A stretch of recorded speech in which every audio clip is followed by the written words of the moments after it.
Jana Salakaya Chaksurunalitam Yena Tasmai Shri Gurave Namaha Shri Chaitanya Rovishtam Stapitam Yena Bhutale Swayam Prabhakadamayam Jati Swapadantikam Vandeham Shri Guru Shri Yuta Pada Kamalam Shri Guru Vaishnavam Shah Shri Rupam Sagradatam Sahagana Raganatam Vitam Tam Sajivam Sadvaitam Savadutam Krishna Saitam Krishna Chaitanya Devam Shri Radha Krishna Padam Sahagana Lalita Shri Vasakam Vitam Shah Hey Krishna Karna Sindhu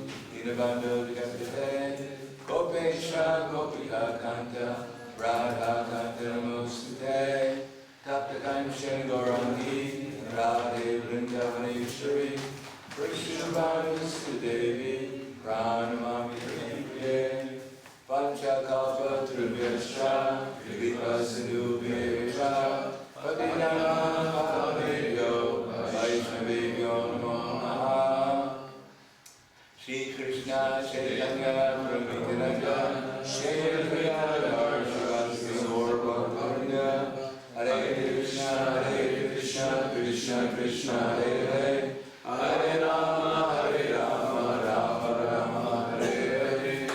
Om Namo Bhagavate Vasudevaya. Om Namo Bhagavate Vasudevaya. Om Namo Bhagavate Vasudevaya. Om Namo Bhagavate Vasudevaya. Om Namo Bhagavate Vasudevaya. Om Namo Bhagavate Vasudevaya. Om Namo Bhagavate Vasudevaya. Om Namo Bhagavate Vasudevaya. Srimad Bhagavatam, Canto 5, Chapter 14, Text 32. Translation and purport by His Divine Grace, A.C. Bhaktivedanta Swami Srila Prabhupada. Just as a monkey jumps from one tree to another, the conditioned soul jumps from one body to another. As the monkey is ultimately captured by the hunter and is unable to get out of captivity, the conditioned soul, being captivated by momentary sex pleasure, becomes attached to different types of bodies and is engaged in family life. Family life affords the conditioned soul a festival of momentary sex pleasure, and thus he is completely unable to get out of the material clutches. Purport is stated in the Srimad Bhagavatam 11.9.29, Vishaya Kalu Sarvata Syat. Bodily necessities, eating, sleeping, mating, defending, are all very easily available in any form of life. It is stated here that the Varnara monkey is very much attracted to sex. Each monkey keeps at least 24 wives, and he jumps from one tree to another to capture the female monkeys. Thus he immediately engages in sexual intercourse. In this way, the monkey's business is to jump from one tree to another and enjoy sex with his wives. The conditioned soul is doing the same thing, transmigrating from one body to another and engaging in sex. He thus completely forgets how to become free from the clutches of material engagement. Sometimes the monkey is captured by a hunter who sells its body to doctors so that its glands can be removed for the benefit of another monkey. All this is going on in the name of economic development and improved sex life. Translation. Just as a monkey jumps from one tree to another, the conditioned soul jumps from one body to another. As the monkey is ultimately captured by the hunter and is unable to get out of the captivity, the conditioned soul, being captivated by momentary sex pleasure, becomes attached to different types of bodies, and is engaged in family life. Family life affords the conditioned soul a festival of momentary sex pleasure, thus he is completely unable to get out of the material clutches. Namo Vishnu Padaya Krishna Prasthaya Bhutale Srimad Bhagavatam Swami Namane Namaste Saraswati Deve Korabani Pracharane Nirvishesha Shinivadi Paskatyate Sakarne. For the most part, people would be surprised when they hear Srimad Bhagavatam. The very thing that they're most interested in, that's what the Bhagavatam is criticizing. As I mentioned before, probably one time he was going to a doctor in Los Angeles, and on his way back from the doctor, he passed by one movie theater, and the title of the movie that was playing is there sex after death? Probably came back and gave a lecture in the temple, and during the lecture he mentions he had seen the title of the movie, Is There Sex After Death? And he told the devotees, because most of the devotees at that time, they were all going and distributing books, he said, when you go out and meet people today, you should tell them they shouldn't be worried that there is sex after death in 8,400,000 species. If they know there's sex after death, they won't be afraid of dying.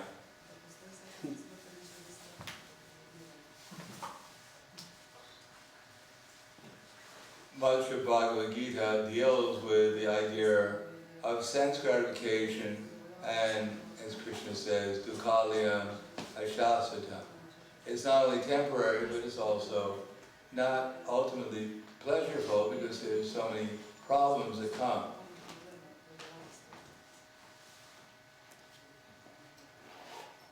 For instance, Krishna says, Sparsheva satviyatmaka vindayatminiya sukham sabrahma yoga yuktama sukhamakshayam ashnate. Vaya sparsheva sattatma. Such a soul is situated in trance. It is not attracted to material sense objects. Vaya sparsheva vindayatminiya sukham. Or the happiness from material pleasure, because he's always in trance, enjoying the pleasure from within. So without knowing that there's actually happiness, and that Krishna is the source of happiness, he's the reservoir of happiness himself, he's the source of unlimited pleasure. But because people don't know Krishna, they have no idea about Krishna.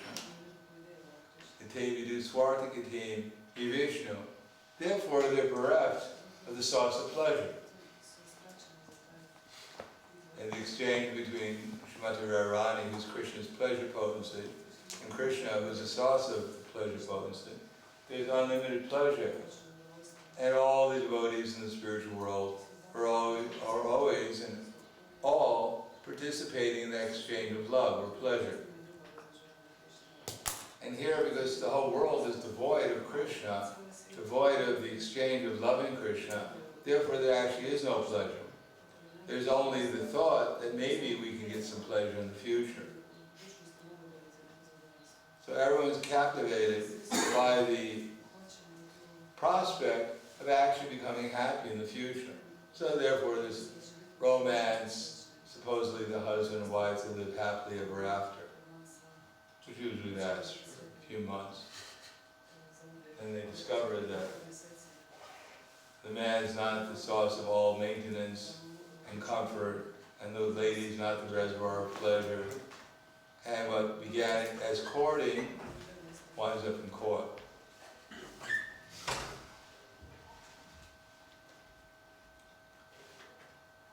Because married life is not actually meant to squeeze as much pleasure out of the body as possible. That's what people think. Now we're married, now we can squeeze as much as we can out of each other, and that way we'll become happy. But it doesn't work like that. One actually becomes more unhappy. previously marriage was based upon religious principles, and therefore people had some idea that they were serving some higher purpose by marriage. Nowadays, they not only not raise the children to become God conscious, they don't even, you're lucky if you can get out of the womb.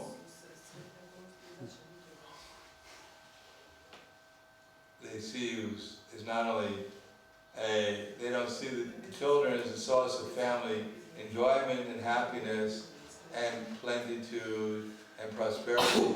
They see the little kid as a competitor, another mouth to feed, so much to take care of, so kill it and then it won't bother us.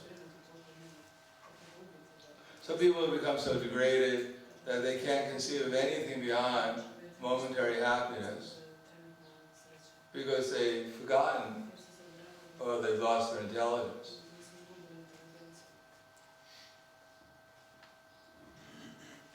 Therefore, when I hear a verse like Prahlad Maharaj, and Mai Tunadi Grihamedi Sukham Itucham Kanduyavat Karya Ivaduka Dukam Triptyanti Tat Triptyanti Neha Duka Kandudivat Manashijam Vishaheta.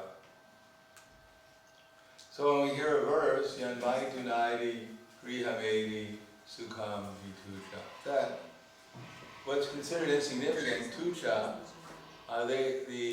those who are Grihamedis, they take as the only purpose of life. But this purpose of life, according to Prahlad Maharaj, is like the rubbing of two hands together to relieve an itching sensation. Certainly there's happiness when the hands are rubbed together and the itch is gone temporarily, but then afterwards the itch comes back again, generally speaking, and it's become even more discomfort. Therefore, Triptyanti tat kripana bahu dukkha bhaja. So this is the happiness of the kripanas. Kripana means miserly. They have the human form of life. It can be utilized for eternity to help bring oneself into the eternal platform of full consciousness and full happiness, and help others do the same, but instead one simply tries to exploit others and one's own present body for some temporary insignificant happiness. So that's called kripana. So one has a very valuable human form of life. It can be utilized for the benefit of oneself and others, but instead one utilizes it for something insignificant.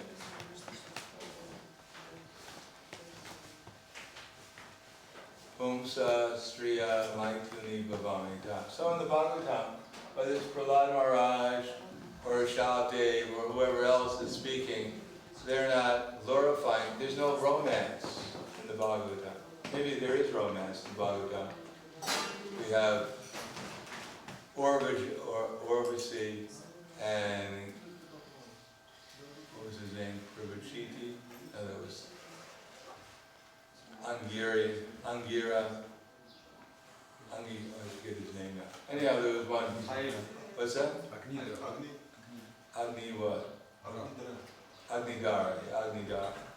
Urvashi, and it seems like romance, but actually it's just full of frustration. The romance goes on for a little while, and then ultimately she just says, forget it, I'm leaving. Like it usually happens. But he's completely captivated. Therefore, he spends the rest of his time trying to get back to Urvashi, as if it was going to last forever. You go there now, he's probably not with Urvashi anymore. He's probably not even there. Only Krishna knows where he is.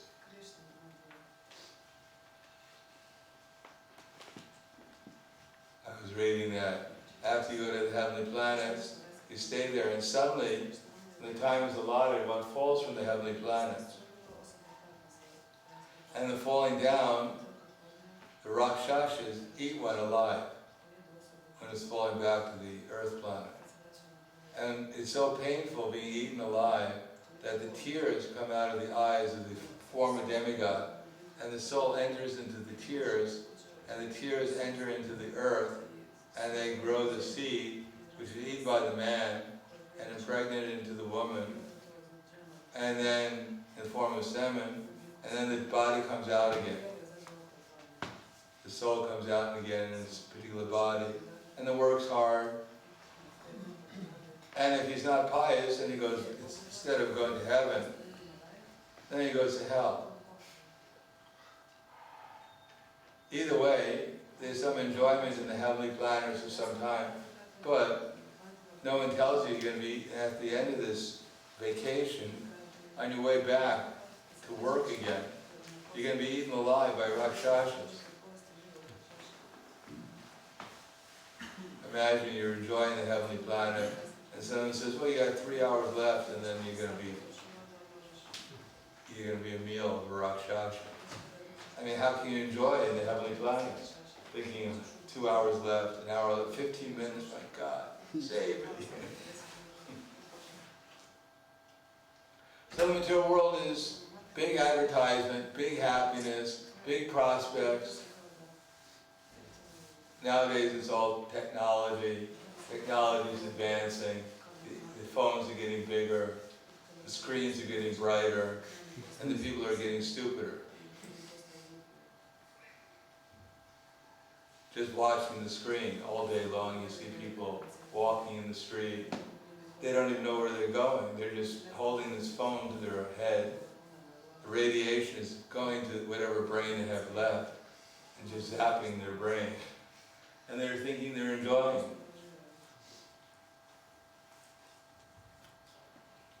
Because the Devi do Swarthi Katim, we do Vishnu, there's no higher taste in modern society. They've lost the, more or less, the idea that there's actually such a thing as God, there's a soul, there's a relation between God and the soul, that God is actually the source of all happiness. Maybe they've never even heard about that. But that's ultimately the only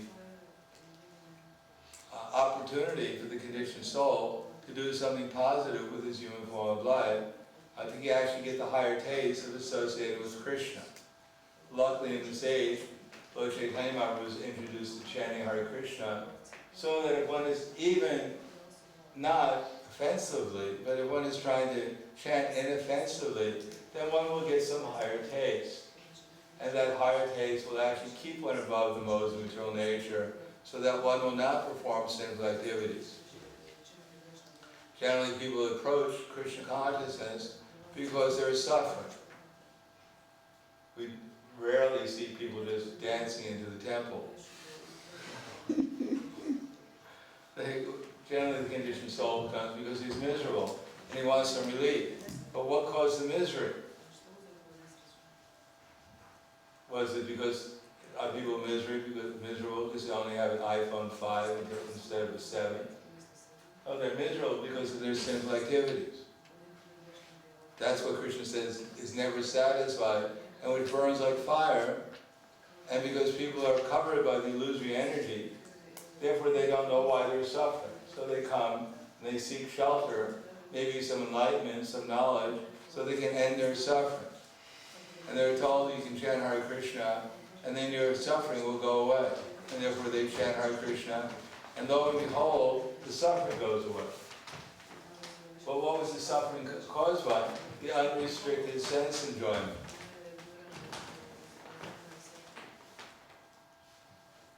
And then after some time, renunciation, restraining the senses, one thinks, well, I feel healthy and happy now. Now I can go back and enjoy. It's like a bed bug during the winter, it becomes very thin. There's nothing to eat. And as soon as the summer comes and he starts biting again, he fills up with blood. So that's called bhogatyaga. So one has to become convinced that sense gratification is not actually the cause of happiness. That because I'm not enjoying unrestricted sense enjoyment, that's why I'm not happy. We're not happy because we're not actually conscious of Krishna, who is the source of happiness. And if we actually believe that happiness will be obtained by unrestrained sense enjoyment, And just go out into the street and see all the happy people who have unlimited sense enjoyment, and see how happy they are. See if their faces are bright, they're dancing in the street, there's a big smile on everyone's face. I mean, most people on the street, they look like they've just been condemned by Yamara.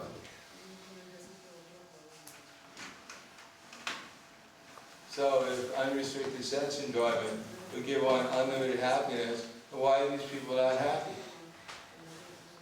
They've given up all sense of religion. They're simply out there trying to find something to eat, something to mate with, something for a place to sleep, some money to put in their bank for protection. So they're fully engaged 24 hours a day in eating, sleeping, mating, defending. So they should be blissful, absorbed in such unalloyed happiness. But we see as people get older, they get more and more depressed, more and more morose, more and more incapable of doing anything, discarded by their family as useless because they can't help them gratify their senses. And so they're miserable in childhood, going to school, taking the test. They're miserable in middle age, trying to support the family, working hard, being kept up at night by the screaming children, babies.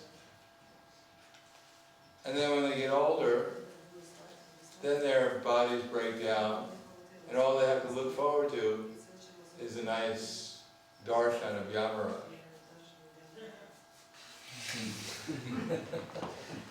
True. People like horror movies, they get a first-hand experience when the Yamadutas come. The hospitals and nurses say many times, people report how they see people coming and dogs coming barking. And they have some terminology for it in the hospitals. What they think is people are hallucinating. But actually they're finally seeing what the reality is. Unfortunately, it's a little too late.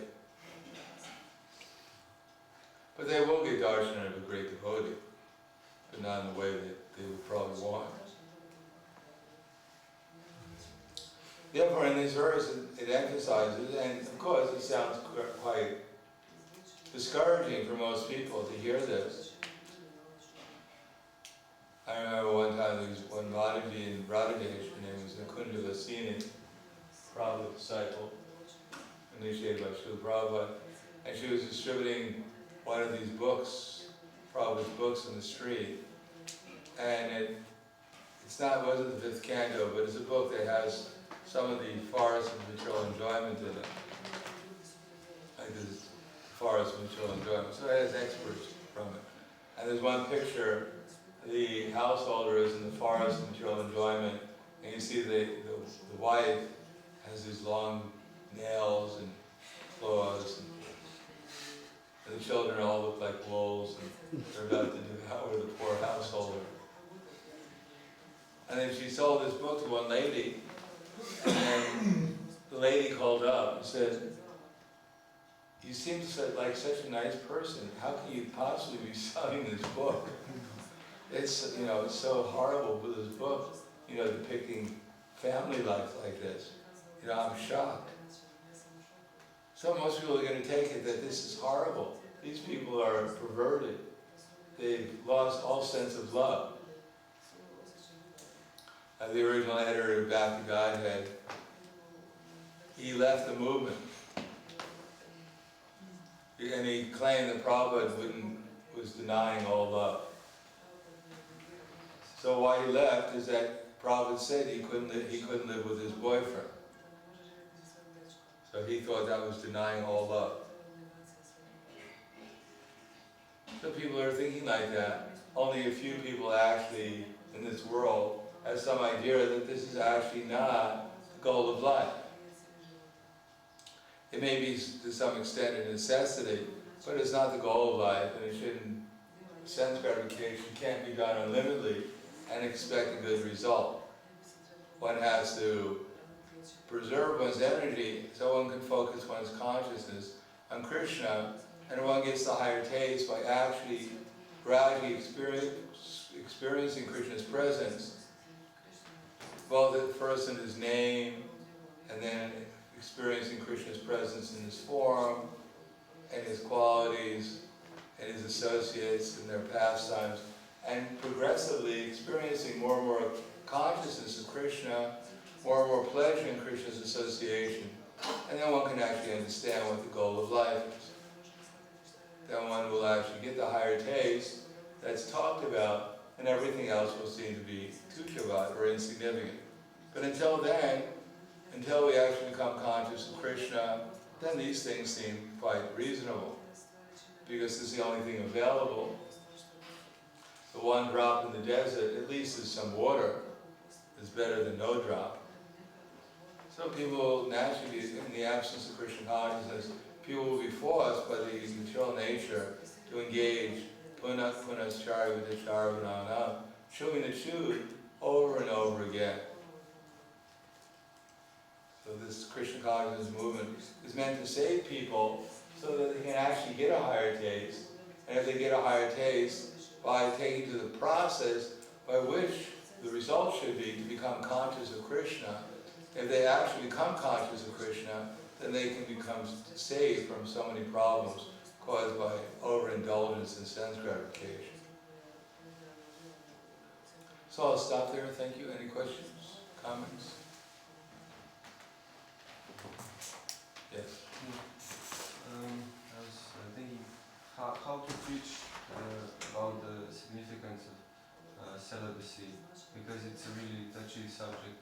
We generally don't preach about it, except when it's in the forest of material environment.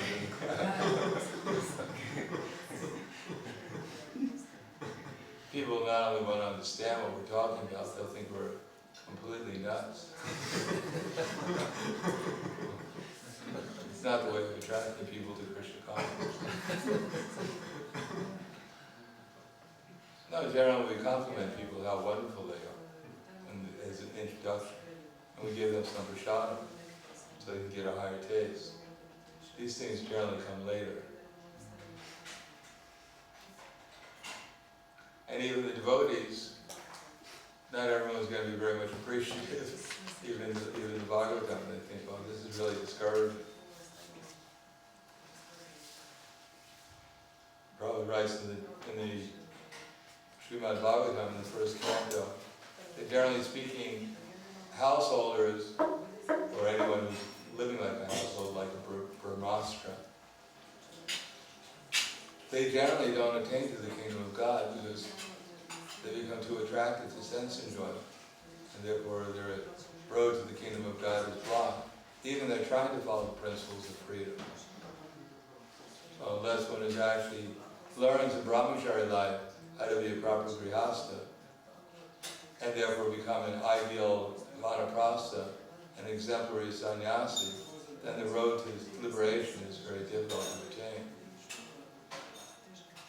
So what to speak of the devotees who are practicing to some extent, the ordinary people have no idea what we're talking about. They simply think we're mad, or at least frustrated. Yes? Thank you very much, Maharaj. I would like to ask, what would you say would be the reason for depression among devotees? Or for non-devotees, you can understand the frustration and misplaced effort. But we see also that it may happen among devotees.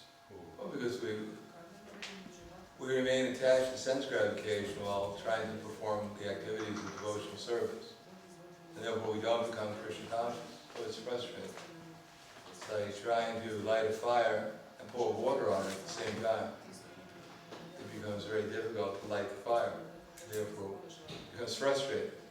Imagine spending your whole life trying to light a fire while you pour water on it. And someone comes along and says, well, why don't you stop pouring water? Oh, you and your philosophy. Must be some fanatical brahmachari or sannyasi.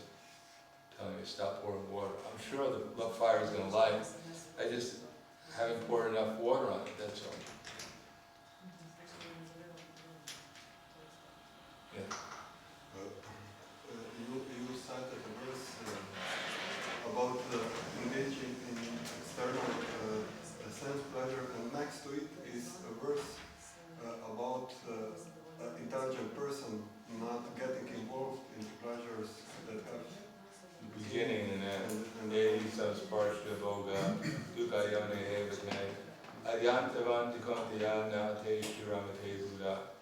An intelligent person does not take part in the sources of misery due to contact with the senses of their objects. O son of Kunti, such pleasures have a beginning and an end. This is the wise person doesn't delight in them. I wanted to ask, because Krishna says very clearly here what we shouldn't do, but we go to lunch and we do it. I mean, what does this mean for us? This verse We're not sufficiently Krishna conscious. And even when we're eating prasad, we don't remember Krishna. Therefore, we take prasadam as a source of just sense gratification. But if we practice Krishna consciousness, we'll actually honor prasadam, and this unlimited desire to gratify the senses will gradually diminish. We have to remember, even when we're eating prasadam, we should be Krishna conscious.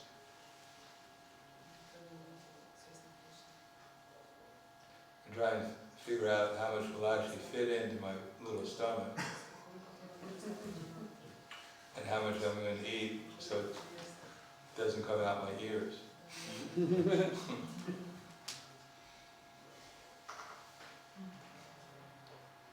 Anything else? Thank you very much. Yes. Yes. You spoke about unregulated sense enjoyment, and what would be the regulated sense enjoyment? Well, Prabhupada said amongst householders, sex life is allowed once a month to produce children, and that's it. Is it only about this kind of sense enjoyment? Or Well, of course, if you can restrain your senses from that kind of sense enjoyment, it's much more likely. Of course, Prabhupada said, the Takshi Krishna Dhamadi, Nabravedrayam Indriya. Everything begins with the tongue. So if we don't eat too much, we eat too little, sleep too much, or sleep too little, then tempering our habits, then our miseries and material existence will go away. Then we'll be able to chant Hare Krishna with some kind of feeling and concentration, get a higher taste, we won't be attracted to other kinds of sense gratification either. But generally the material world exists on the basis of sex life. Otherwise there's not very much happiness in other types of material enjoyment compared to sex life. After all, the material world is a perverted reflection of the spiritual world, where the topmost relationship, or the topmost happiness, is the conjugal love between Radha and Krishna. So that's the main imitation here. Everything else in the spiritual world is more or less assistance to Radha and Krishna's loving affairs. And here everything else is taking assistance for our conjugal relationships. Yes? If somebody intends to enter Grihastha ashram, should he avoid falling in love? Falling in love? There is no, falling in lust? Yeah, whatever, this kind of emotion. Well, I don't think anyone who wants to become a householder, unless you're a very special person, has avoided the thing to begin with. Otherwise, why is becoming a householder? Yeah, that's what I'm asking. I mean, it's not you can't avoid it. I mean, we're supposed to be trained up as brahmacharis, so we minimize it. We're not supposed to become infatuated by it, so that we take, as Prabhupada said in one lecture, the wife is a machine for our sense gratification. We should understand it exists, and therefore it can be dovetailed in Krishna's service. But at the same time, we're not trying to lose our, as soon as we become a householder, it's not a free license for sense gratification. The laws of material nature don't end when we say, now I pronounce you husband and wife, and material laws stop at that point. One is still subjected to the influence of material nature, and at the same time the reaction to our activities. But Grihastha life is supposed to be an opportunity to live peacefully, husband, wife, with children, and cultivate Krishna consciousness. Maintain their selves nicely, and at the same time cultivate Krishna consciousness.